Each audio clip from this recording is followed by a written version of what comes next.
मुख्यमंत्र्यांच्या जाहीर सभेला आरपीआय आठवले गटाचा जाहीर निषेध। आरपीआयच्या कोणत्याही कार्यकर्त्यांनी परभणीत जाहीर सभेला जाऊ नये, अन्यथा पक्षातून हकालपट्टी करणार आरपीआयचे राज्य संघटक DN दाभाडे यांचं स्पष्टीकरण। त्या राज्याचे मुख्यमंत्री देवेंद्र फडणवीस यांची सभेचे आयोजन करण्यात आलं आहे। परभणी जिल्हा भाजपच्या वतीनं हे आयोजन करण्यात आलं आहे। त्या पार्श्वभूमीवर भाजप आणि समविचारी पक्षांना जाहीर सभेला बोलवण्यात आलं आहे। पण एवढा तामझाम सुरू असताना भाजपचा समविचारी पक्ष असलेला आरपीआय आठवले गट यांना कोणत्याही प्रकारचे निमंत्रण तर नाहीच, पण आयोजनाच्या बैठकीला सुद्धा बोलवण्यात आलं नाही। आरपीआय आठवले गट प्रत्येक निवडणुकीत भाजपसोबत उभा राहिला आहे। आमदार खासदार निवडून आणण्यासाठी आतूनच प्रयत्न केलेत, पण सातत्याने अवहेलना आणि विचारात न घेतल्याने राज्याचे संघटक DN दाभाडे यांनी उद्या होणाऱ्या जाहीर सभेचा जाहीर निषेध केला असून आरपीआयच्या कोणत्याही कार्यकर्त्यांनी या जाहीर सभेला येऊ नये असे जाहीर केले आहे।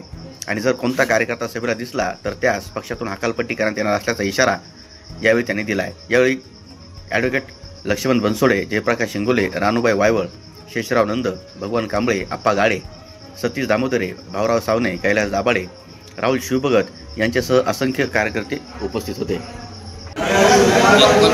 गुरुवारी देवेंद्र फडणवीस यांचं नागरी सरकार व जाहीर सभा या ठिकाणी बीजेपीने आयोजित केलेली आहे। आरपीआय आठवले गट बीजेपी सोबत 15 वर्षापासून मित्रपक्षासोबत आहे।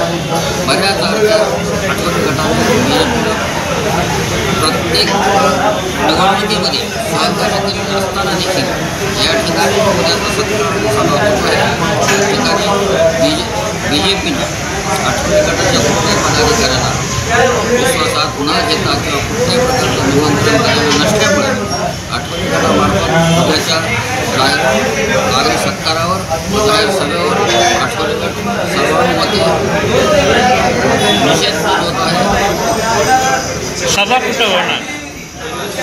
सभा परभणी इंदिरा गांधी स्टेडियम या सभेसाठी नागरिक सत्काराने आयोजन करण्यात आहे। तरी आमच्या सभेवर बहिष्कार आहे असं या ठिकाणी मी राज्य सरकार DN दाभाडे या ठिकाणी घोषित करतो। त्याचप्रमाणे परभणी जिल्ह्यातील जे आठवले गटाचे एकनिष्ठ कार्यकर्ते आहेत, या कार्यकर्त्यांना देखील याद्वारे असे आवाहन करतात कुठल्याही प्रकारच्या कार्यकर्त्यांना आठवले गटाच्या कार्यकर्त्यांना उद्याच्या कार्यक्रमाला हजेरी लावू नये आणि जर कुणी जशी हजेरी त्याच्या पद्धतीने लावली तर त्याला पक्षातून निलंबित करण्यात येईल असं या ठिकाणी